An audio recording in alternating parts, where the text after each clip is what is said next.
welcome to this session today. Thank you so much for accepting to be part of this. Absolutely. First of all, I would like you to introduce yourself. Okay. Well, my name is Yusuf Ifeoluwapo Omotunde Young, widely known as Mr. Young. I'm a chemistry educator, hence why I'm known as Mr. Young to my students and colleagues alike. But informally, just Ife or Yusuf, depending on how people are feeling. The chemistry at secondary school. That was the first beginning of the journey. Okay. And then after secondary school, I did that as one of my A-level subjects. Okay. And then I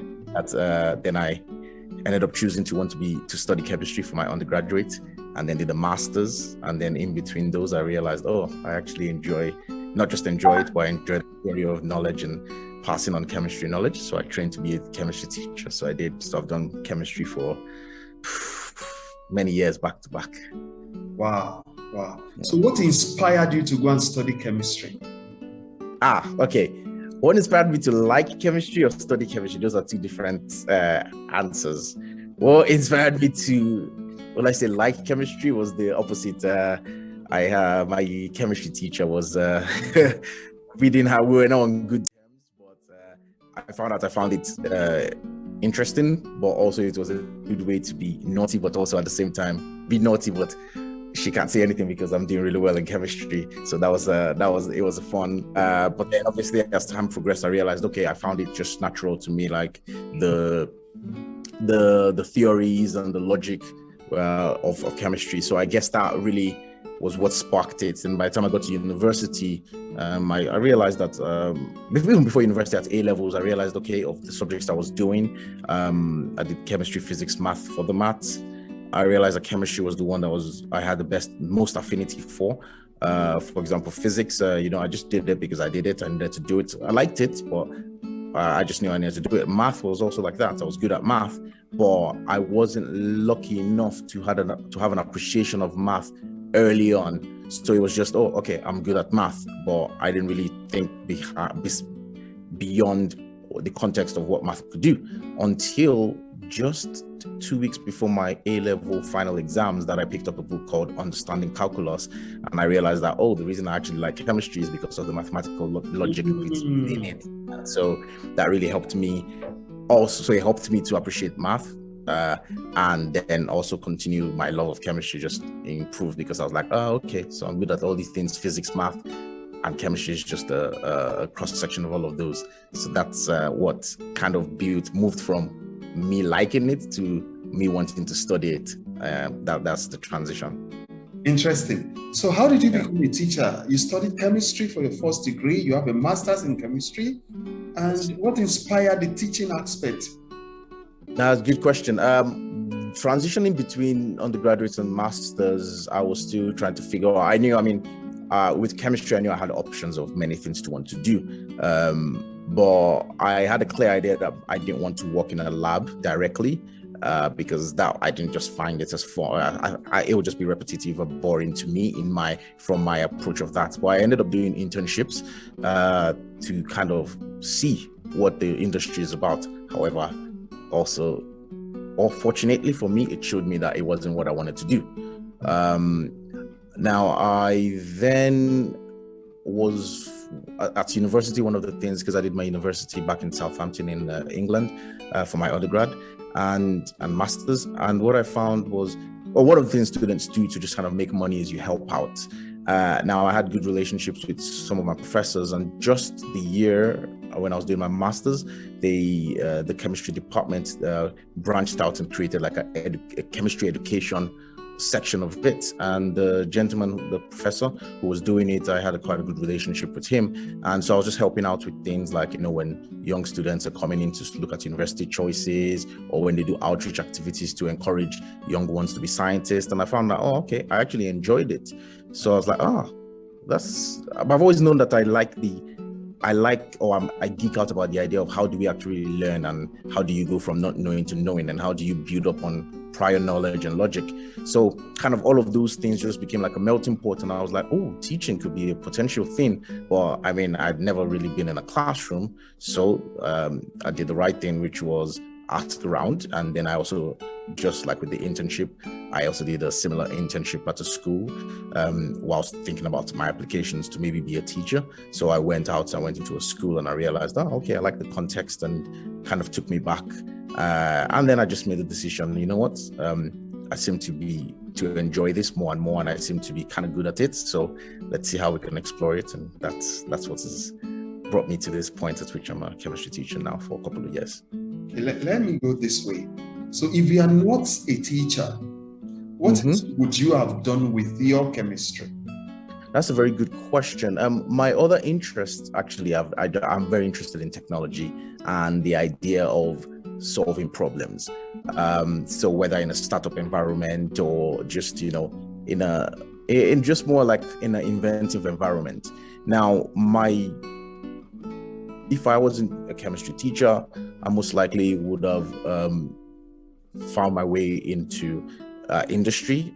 Most likely depending on whatever opportunity I get, but what I would have loved to do is be in a place wherein they're designing something new and kind of just build up on my chemistry skills. Now, although I'm a chemistry teacher, my interest actually in terms of technology is more towards the engineering part of it as well. So I most likely would have also self-taught myself to code, or to kind of just, because I did have a stint at some point earlier in my life as a security systems engineer. So I was going around installing CCTV cameras, helping to set up internet systems for like schools. So I would have done something engineering wherein it's like, but I'll still be bringing in my chemistry knowledge, so maybe material science, and then code on the side. It would have been something I would have done. I still enjoy I have friends that are in startups and in tech startups, so I do enjoy conversations with them. But in terms of doing it as an everyday thing, I don't know if I would have enjoyed it as much, or if I would enjoy it as much, to be honest. Okay. So, what would you say is your funniest childhood event or memory? Funniest? Oh, I was very mischievous. Okay, yeah. Well, this was funny, upsetting for my parents at first, and then with time, I think they kind of just got used to it. One of the things that I used to do when I was younger was, because I was fascinated with anything technology, so my idea was, I want to know what is inside. So, for example, just take the TV apart, or take the remote, hide it, and take it apart. That was very frustrating for all of those around me. But then it also meant if something was missing, first place to check was Ife, wherever you put it. Even if it's not Ife, it was like, very likely that Ife has done that. So that was always a very interesting thing to do. But it also meant that, like, when I say take it apart, depends on the age. So, for example, when I was much, much younger, my idea of taking it apart was just to go to the TV, smash it on the floor. That was, that was the idea. Then obviously, as I grew up more, I realized, taking it apart is try to unscrew it and stuff like that. So yeah, it was a great transition, but I'm fortunate to have very, very patient and understanding parents that would discipline me, but also kind of what I liked was they were not condemning the child, they were just correcting the action. So even when I made those mistakes, then my dad being an engineer, he would then have talked to me and just say, okay, do you know how this works? Blah, blah, blah, blah, blah. And then I remember we had a library in our house, and in there was stocked up with lots of books about science, how things work and all of those things. So if at some point I'm trying to be mischievous and say, I want to know what it is, then he would say, have you actually gone to read about it? So that would get me to go and sit down and read about it and come back, and then maybe by then I would have forgotten what I wanted to do. So they were smart on their end as well. Yeah. I like, there's a statement you made. They were not condemning the child, but correcting the act. Action. Right? The action. Wow, that's a good one. Okay. Yes. Can you tell us 3 values or virtues that you admire most in people? Oh, good question. The first one, I think, is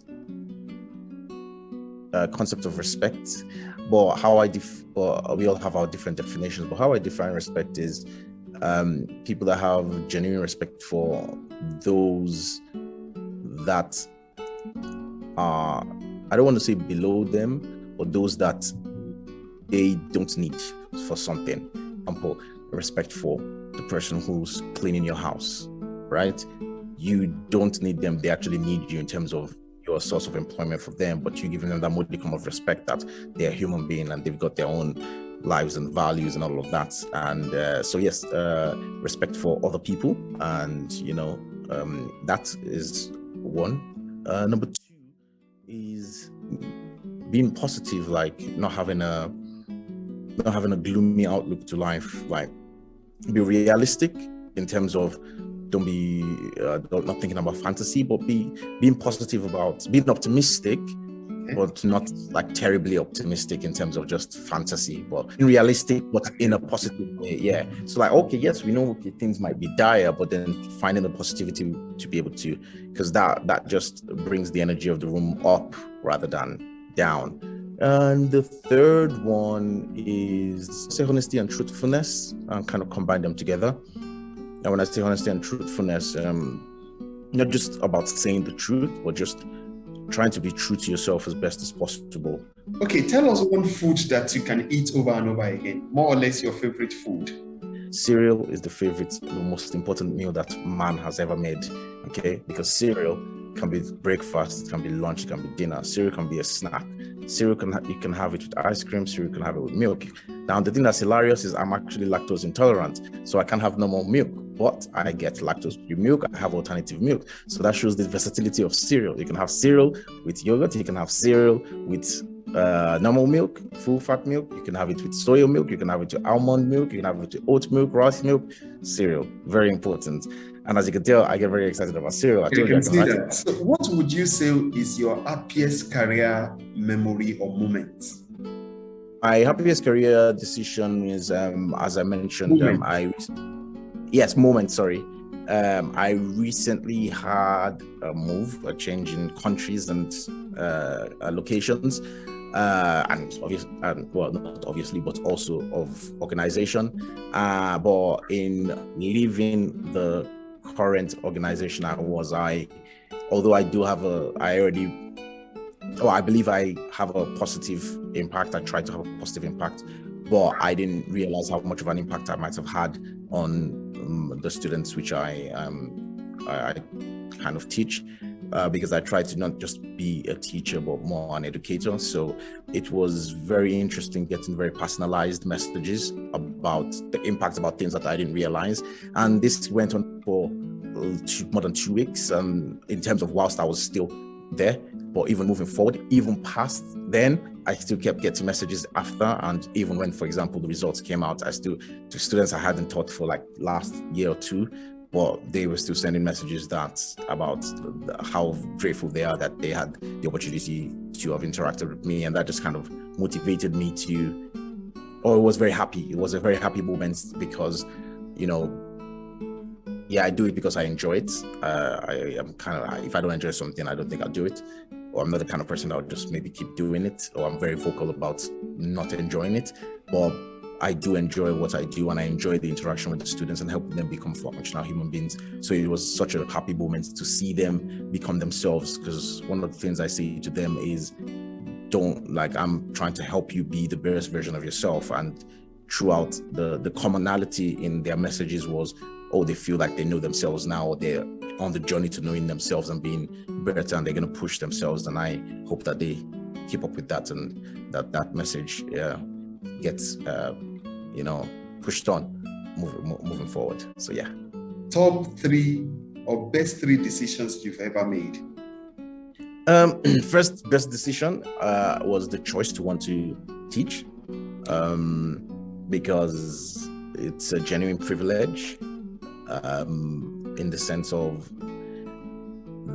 students are their critical phase of developing themselves and finding who they are, and it's such an absolute privilege to be present there and to help guide them, but also to pick up a lot from them, because a lot of times people think it's just one directional, it's from the teacher to the students. But I learn a lot about life and about myself, about just different things, just by the fact that I'm interacting with the students. So yeah, it's really, really one of the best things. That decision was the best thing. Second decision I made was the decision to always say yes in kind of my personal life. So that has been the best thing, because of that, I've been fortunate to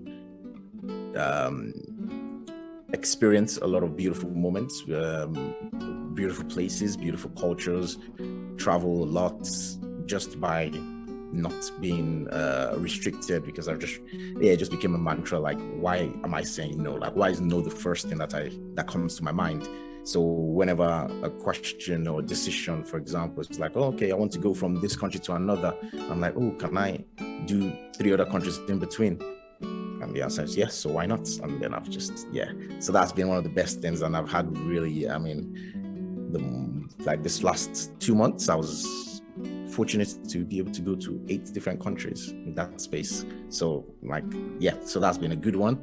And the final best decision, I think I'm still living it. Maybe that's why it's the best decision for me, was the decision to not settle. So the decision to, despite being in a comfortable environment, work-wise, make the decision. And I said, nope, there's no growth involved.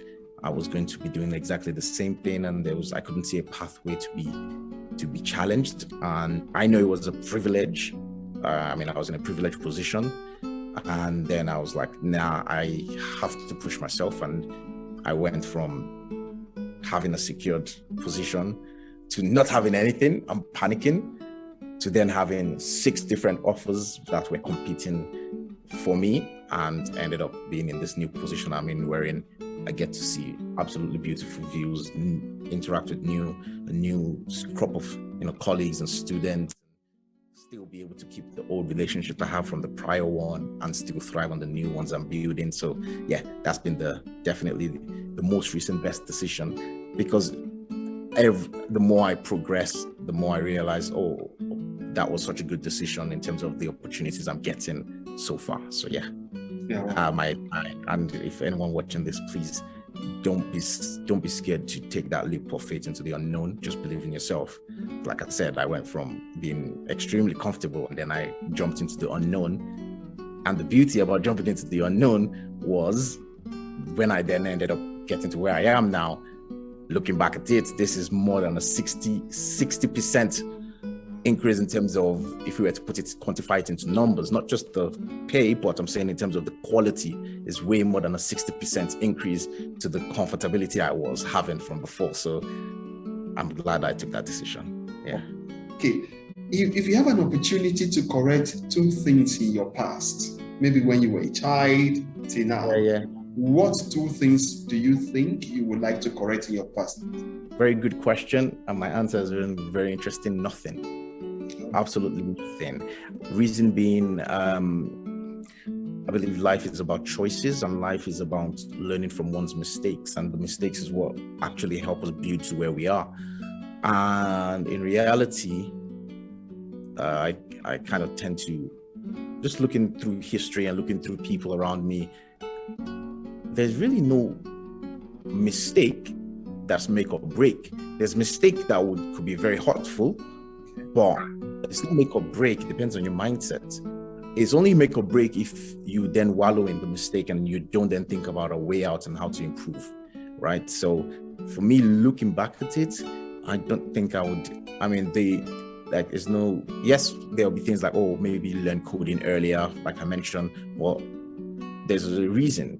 I'm sure there's a reason in my life, and when I need it, I would do it. So I don't look back at anything and actually regret it. I kind of just look back more and say, okay, this was a moment to learn from, this was a moment to enjoy, and how do I then make choices? How do I build up on the prior knowledge and make smart, intelligent choices that will better myself and those around me and my community and those I love?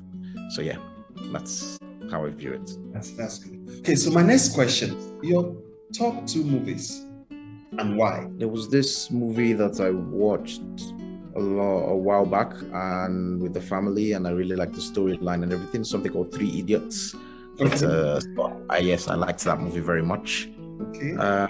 Black Panther movie, but then also the 1963, the Kule Afolayan movie that was one of the first movies to be on Netflix. So all these, and then a bit of a plug, my friend's movie was like Ile Owo that just came out. I mean, I liked it, but okay, that's good. Okay, what about books? Do you have a book or two that you know it was so impactful, or they were so impactful on you? Good question.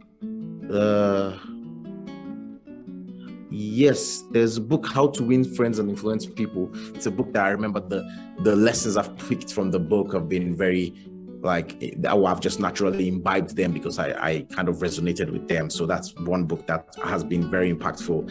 That and Thinking with a Positive Mental Attitude as well. Those two books. That's on the kind of more, those two books are more on the kind of not self-help, but figuring out life kind of book. Yes. I'll say the Holy Quran as well. The Holy Quran has been a book that's been very impactful for me because it's been very interesting, just, kind of understanding, reading, trying to understand, trying to pick out the philosophy within it and the appreciation of life and all these things. So yes, that. I know you said two, but I kind of give I kind of tend to give more answers. Yeah, no, it's okay. Actually, it's okay. The final one I'll say is Lord of the Rings trilogy. Okay. Because that was the first fictional fairy tale kind of fantasy land thing that I got from my very good family friend, wonderful Tayo Salawa. I can never forget. He had I was very tiny in size as a person, and the book was like big because it was the trilogy. So the three, so the Fellowship of the Ring, Return of the King, and Two Towers, all three of them in that one big book, and I'll be carrying it around everywhere. And I'll just. What age was that? I was like maybe 10, 11, between around the early, between primary and secondary, that range. But I just loved it because it was like a pass me down book, because he had read it and he had gotten it either from a friend or from a cousin or something, and then I finished it, I gave it to my brother, so it was my favorite book. But also it also just sparked the interest in how do authors, how does knowledge get passed? How do people create all these things? It made me fascinated with that, and kind of linking it, for example, you can see I'm wearing a Marvel, Spider-Man Marvel t-shirt, which is also a world that was created by, rest in peace, the Stan Lee and the cohorts out there. So it got me interested in all of these sciencey, cool, fantasy land, cool stuff. Yeah. All right. What would be your 5 takeaways, 5 items that you would take away on a getaway?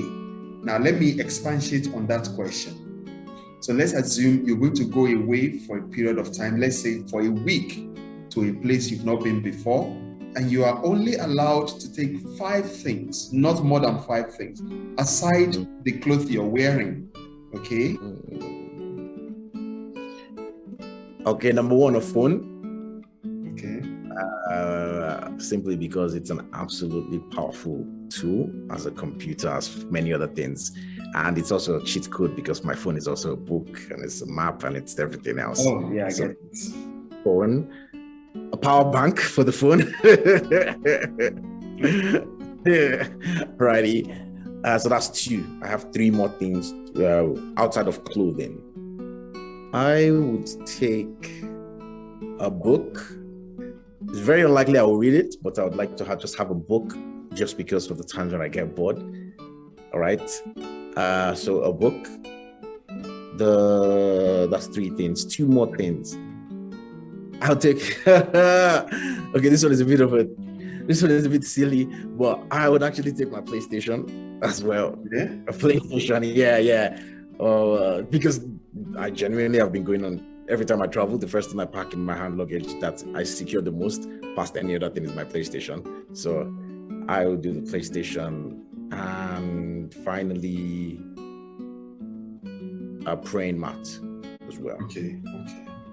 Yes. My last question, which is actually one of the reasons for this program. Yes. Your top 3 counsels to younger people, to youth, to students, maybe your student that you teach in school, or those people who look up to you, or to your mentees, or those people that, young people in general, your top 3 counsels to young people. Number 1, and above all, be kind to yourself. Be kind to yourself in the sense that even us that you see us, or those that you look up to that you think they have it figured out, they don't have it fully figured out. We are all still figuring it out. So when you make a mistake, be kind to yourself. Allow yourself to learn from the experience. Experience it fully. Experience all the emotions. If it makes you cry, cry. If it makes you laugh, laugh.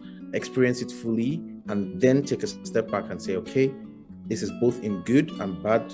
When good or bad things happen, just say, okay, take a step back and say, okay, what can I learn from this, and how can I grow to be a better version of myself? So yeah, kindness to oneself is important, because the moment you're kind to yourself, you naturally also realize that being kind to other people comes with it. Number 2, do not be scared. Don't be fear is a very interesting, I don't know whether to call it an emotion or trick or mindset, because yes, one has to be sensible. For example, you not say go jump off a building without any harness or any parachute, just because I want to go against fear. No, or in the sense of, okay, I want to jump off something high because I have a fear of heights. Yes, I'll go through the process of having my safety. Maybe I'll go skydiving and I have the safety harnesses and the parachute and an instructor, but then I do it. And the worst that would happen is you'd experience it. And then now you have a choice. Either you re-experience it again, or now you have a story to tell because you've chosen not to experience it again, but not letting the fear hold you from achieving whatever it is you want to achieve. And the last one would be, before anyone else, believe in yourself, really. There's been a mantra that I think has been attached to the concept of being humble. And being humble is very important, and humility, or especially if you come from certain cultural backgrounds, one mistakes believing themselves with arrogance. Do not be arrogant. Do not be overbearing, but have such a good belief in yourself, in your abilities, in your choices, and yes, be open to feedback, but have such a good belief in yourself, and you would find that genuinely there's nothing you cannot achieve. It might not be linear, you might not get there exactly how you think it, but you always find yourself, or you always find windows and cracks and spaces opening up for you the moment you believe in yourself and you just put yourself out there and you put the work in. Don't believe in yourself and just sit down and do nothing. No, that's not going to mean anything. That's not actually belief in yourself. That's delusion. But believe in yourself and put the work in, work smart, and you would achieve your goals. But yeah, and still going back to it, if any adult tells you, oh, I was fantastic, oh, I didn't make any mistakes, they're lying to you, okay? And so please be kind to yourself, really. We are humans, we're very fallible, fragile entities. Once you recognize that, you realize that mistakes are just part of life and part of things to learn from. So yeah, just keep pushing yourself. So be kind to yourself. Face your fears, or don't let fear hold you from achieving your goals, and believe in yourself very strongly.